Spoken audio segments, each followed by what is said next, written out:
Hey, on va continuer ce qu'on avait commencé, c'est-à-dire toujours les annales de 2014, et on est cette fois-ci à l'exercice numéro 6. Donc toujours pareil, si tu veux faire l'exo, mets la vidéo sur pause, et tu peux aussi télécharger l'énoncé dans le lien en dessous de la vidéo. Précision avant que tu commences, l'exo est sur 6 points, ce qui est pas mal, et il y a que 3 questions. Il va falloir que tu passes entre 10 et 15 minutes sur cet exo-là. Oublie pas avant de faire l'analyse pour essayer de déterminer comme d'habitude quel chapitre tu vas avoir besoin pour répondre à chaque question.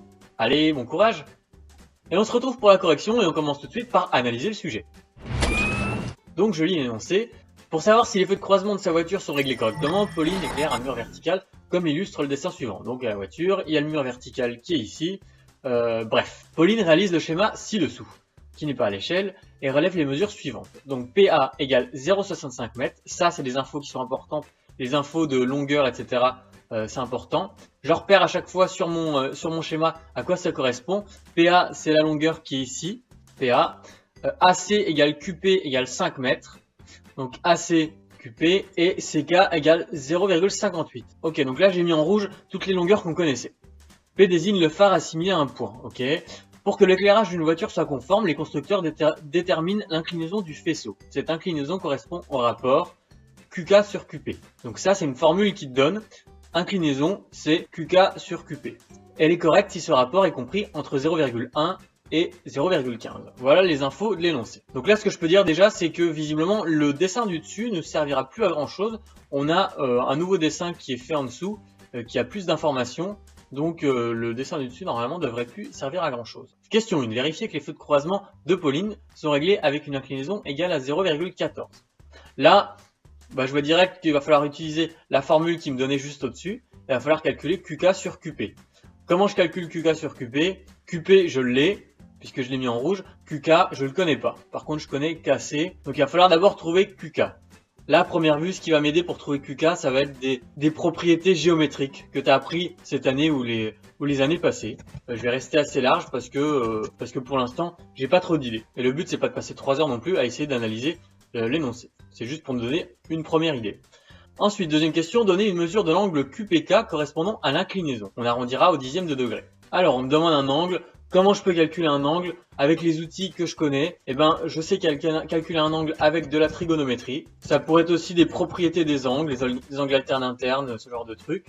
Ou même les propriétés des triangles, parce qu'on sait que la somme des angles dans un triangle font 180 degrés. Ok, je vais m'arrêter là. Et question 3, quelle est la distance AS d'éclairage de ces feux? Arrondir résultat au mètre près. AS, si je regarde mon schéma, c'est la longueur qui est tout en bas là. Ça fait partie d'un triangle rectangle. Peut-être que je vais utiliser Pythagore. Peut-être que je vais aussi utiliser la trigonométrie vu que j'ai calculé un angle au-dessus. Ça va peut-être m'aider à trouver d'autres longueurs après. Et pourquoi pas Thalès aussi parce qu'on voit qu'on a des droites qui sont parallèles. Voilà, on s'arrête là pour la partie analyse. Ok, donc on peut passer maintenant à la résolution de l'exercice. Donc je repasse à ma question 1. Vérifier que les feux de croisement de Pauline sont réglés avec une inclinaison égale à 0,014. Donc j'utilise la formule de l'inclinaison qu'on me donne dans l'énoncé qui est QK sur QP. Je vais les réécrire à côté dans le brouillon. Ce qu'on veut, c'est QK sur QP. Est-ce que je connais QK? QK, c'est ce que j'ai mis en vert ici. QK, je ne le connais pas. Mais par contre, QP, on me le donne dans l'énoncé. QP égale 5 cm, 5 mètres. Donc là, l'objectif, ça va être de trouver QK. Si je regarde un peu là, toutes les longueurs qui sont connues, c'est-à-dire les longueurs rouges que j'ai tracées ici, je peux déjà remarquer qu'à l'œil nu, ça ressemble à un rectangle, ce truc-là. PACQ, ça ressemble à un rectangle. Bon, admettons que j'arrive à démontrer que c'est un rectangle. Est-ce que ça m'aiderait à trouver du coup QK? Sachant qu'un rectangle, une de ses propriétés, c'est que ses côtés opposés sont de même longueur. Là, je pourrais démontrer que PA égale QC. Et du coup, si j'ai la longueur QC, sachant que j'ai la longueur CK, je vais pouvoir trouver ma longueur qui me reste parce que je sais que QC c'est égal à CK plus KQ. Ok, donc du coup, c'est la bonne solution. C'est qu'il va falloir prouver dans un premier temps que mon quadrilatère PACQ, c'est un rectangle. Et comme on prouve qu'un quadrilatère est un rectangle, il y a plusieurs façons de le faire, mais dans notre cas ici, ça va par exemple être de prouver qu'il a 4 angles droits. Et en fait, tu as appris cette année ou les années passées qu'il suffisait juste de prouver en fait qu'il y avait 3 angles droits. Et à partir du moment où on en a 3, le quatrième, il est automatique. Tu essaieras de tracer la figure si tu veux, tu essaieras de tracer un quadrilatère avec 3 angles droits. Et dès que tu en as tracé 3, en fait, tu as le quatrième qui vient automatiquement. Donc là, est-ce que je peux prouver que j'ai 3 angles droits? Là, je sais avec le codage sur le schéma que PA c'est perpendiculaire à AC. Je sais que AC est perpendiculaire à CQ. Et je sais que CQ est perpendiculaire à QP. Donc là, je les ai mes 3 angles droits. Et ça me permet de démontrer que c'est un rectangle du coup. Donc j'écris exactement ce que je viens de dire, c'est-à-dire PA perpendiculaire à AC, AC perpendiculaire à CQ, et CQ perpendiculaire à QP. Du coup je peux faire une accolade à côté où je vais marquer que PACQ est un rectangle. Ok, donc première démonstration de fait, mais j'ai pas répondu à la question. Là, ça m'avançait à quoi? On avait dit de savoir que PACQ c'est un rectangle, et bien savoir que ses côtés opposés sont de même longueur. Comme ça, je peux prouver quelle est la longueur de CQ. Donc j'écris la petite propriété du rectangle, qui dit que dans un rectangle, les côtés opposés sont de même longueur, ce qui implique que PA égale QC, égale 0,65 mètres. Et enfin, il me reste plus qu'à dire que QC c'est égal à, là je peux le lire sur le schéma, QC c'est égal à QK plus KC. Du coup, je peux écrire que QK c'est égal à QC moins KC. J'ai plus qu'à remplacer. QC, je l'ai trouvé juste au-dessus, c'est 0,065. KC, c'est donné dans l'énoncé, on me donne CK égale 0,58. Et ça fait 0,07 mètres. Et c'est seulement maintenant que je vais pouvoir utiliser la formule QK sur QP. Maintenant que j'ai toutes les infos, je peux écrire QK sur QP, c'est égal à QK, je viens de le trouver, c'est 0,07. Et QP, j'avais depuis le départ, c'était 5. 0,07 sur 5, ça me donne, avec un petit coup de calculette, 0,014. Et là, il n'y a pas d'unité parce que c'est un rapport. On avait des mètres, on les a divisés par des mètres. Donc quand on fait ça, eh ben, on n'a plus d'unité. Donc on a bien trouvé ce qui nous était demandé dans la question. Ok. Maintenant, question 2. Donner une mesure de l'angle QPK correspondant à l'inclinaison. On arrondira au dixième de degré. Donc QPK, il faut d'abord que je le repère sur ma figure. Pour ça, je vais retracer une nouvelle figure. Ce sera peut-être un peu plus lisible. Ok, donc là, on me demande l'angle QPK. Je vais le faire en vert. QPK, c'est donc mon angle vert ici. Bon, maintenant que j'ai repéré où c'était, il faut que je réfléchisse à comment je peux calculer un angle. Alors un angle, ça se calcule de plusieurs façons. Et je l'ai mis dans l'analyse justement. J'avais dit qu'on pourrait éventuellement utiliser la trigonométrie, les propriétés des angles ou les propriétés des triangles. Là, si j'essaie la trigonométrie, qu'est-ce qu'il me faut pour utiliser la trigonométrie? Il me faut d'abord un triangle rectangle. Et il me faut soit qu'on me donne un angle et une longueur, soit qu'on me donne deux longueurs. Là, premièrement, je suis bien dans un triangle rectangle, puisqu'on avait démontré que PACQ c'est un rectangle. Donc là, mon triangle PQK est rectangle. Et est-ce qu'on me donne un angle? Non, on me demande de chercher un angle, mais je connais par contre deux longueurs. PQ et QK, je les ai calculés juste avant, donc je les connais. Donc là, banco, je peux utiliser la trigonométrie. Donc je rappelle juste avant qu'on est bien dans un triangle rectangle, donc PQK est un triangle rectangle en Q. Et c'est là que je vais pouvoir utiliser la formule de trigonométrie. Bon, sachant que dans ce triangle rectangle, du coup l'hypoténuse c'est PK, ça je ne l'ai pas. J'ai en fait le côté adjacent à l'angle qui est PQ et j'ai le côté opposé à l'angle qui est QK. Alors la formule qui est avec le côté adjacent et le côté opposé, et ben en fait c'est la formule de la tangente. Et la formule de la tangente c'est quoi? Et ben c'est mon côté opposé à l'angle sur mon côté adjacent. Donc tangente de QPK. Le côté opposé, c'est QK, et le côté adjacent, c'est PQ. Alors ça, il n'y a pas besoin de le recalculer, parce que si je regarde la question juste avant, si j'ai un peu de mémoire, je me rends compte que c'est ce qu'on a calculé juste au-dessus. Et je sais que ça fait 0,014.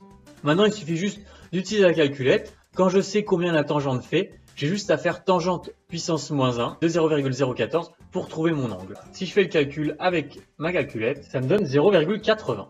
Mais là, on me demande d'arrondir au dixième de degré. Donc je m'arrête à un chiffre après la virgule. Le dixième de degré, c'est un chiffre après la virgule. Le centième de degré, ça aurait été deux chiffres après la virgule. Donc je mets plutôt environ égal à 0,8 degrés.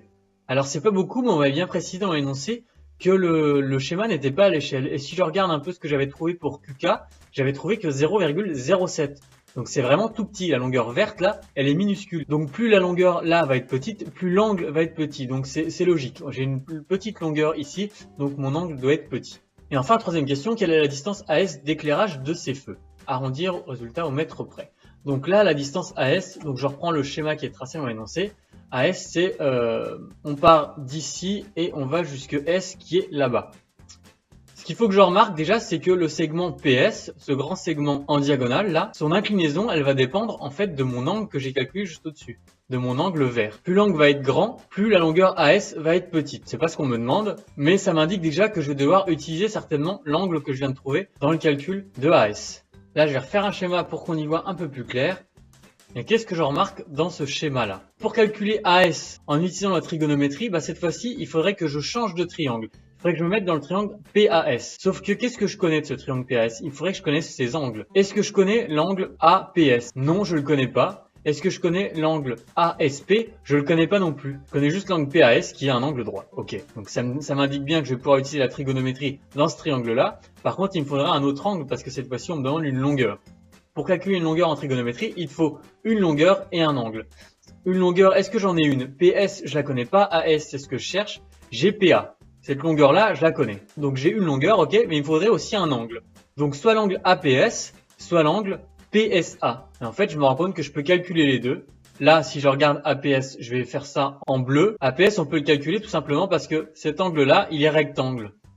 Donc je sais que 90 degrés moins mon angle vert, ça va me donner l'angle APS. Et j'ai une autre façon de le faire aussi, c'est de me dire que les droites que je vais repasser en jaune, la droite ici et la droite ici, elles sont parallèles, ok? Là, on a une propriété qui dit que lorsque deux droites parallèles sont coupées par une troisième séquente, donc c'est-à-dire ici PS, ça forme des angles alternes internes qui sont égaux. Donc là, j'ai deux façons de le faire, soit avec l'angle APS, soit avec l'angle ASP. Et je vais choisir ASP. Donc je vais écrire la propriété que je viens de dire qui dit que lorsque deux droites parallèles, donc ici ce sera les droites PQ, alors j'ai pas marqué Q sur ma figure là mais c'est Q à droite de P, et AS, donc PQ et AS, sont coupées par une troisième, ici c'est PS, elles forment des angles alternes internes égaux. Mes angles égaux c'est mes angles verts, QPK c'est égal à ASP, c'est égal à 0, environ 0,8. Et maintenant que j'ai cette info-là, je vais pouvoir utiliser la trigonométrie, encore une fois, cette fois-ci dans le triangle PAS. Donc dans le triangle PAS rectangle en A, donc qu'est-ce que je cherche? Moi, c'est ma longueur AS. Donc là, par rapport à cet angle vert, qu'est-ce que je connais? C'est le côté opposé à l'angle et le côté adjacent à l'angle. Donc là, il me faut une formule avec le côté opposé et le côté adjacent. C'est toujours la tangente. Tangente ASP égale côté opposé sur côté adjacent, c'est-à-dire PA sur AS. Ce que je veux moi c'est AS, donc j'isole AS avec un produit en croix, ça me donne AS égale PA sur tangente ASP. PA je le connais, on me le donne dans l'énoncé depuis le début, c'est 0,65. Et tangente ASP, ça va être la même chose que tangente QPK, puisque les deux angles sont égaux. Et tangente QPK, je l'avais calculé au-dessus là, c'était 0,014. Donc ça fait 0,65 sur 0,014. Et ça, à la calculette, ça me donne AS égale 46,42. On me demande au mètre près. Donc là, j'ai pas besoin de mettre de chiffre après la virgule. Je mets AS égale environ 46 mètres. Et voilà ma réponse. Voilà, c'est fini pour cet exo. Alors il était assez compliqué, il fallait connaître pas mal de théorèmes pour celui-là pour réussir à trouver les longueurs, les angles, etc. C'est pour ça que malgré qu'il n'y avait que 3 questions, il valait quand même 6 points. J'espère que ça t'a éclairé, j'espère que tu as compris ce que j'ai fait et que tu seras capable de le refaire. Si tu as des questions toujours pareilles, tu peux me les poser dans les commentaires. Et nous, on se retrouve toujours pour un prochain exo, toujours sur le brevet des collèges. Bye bye!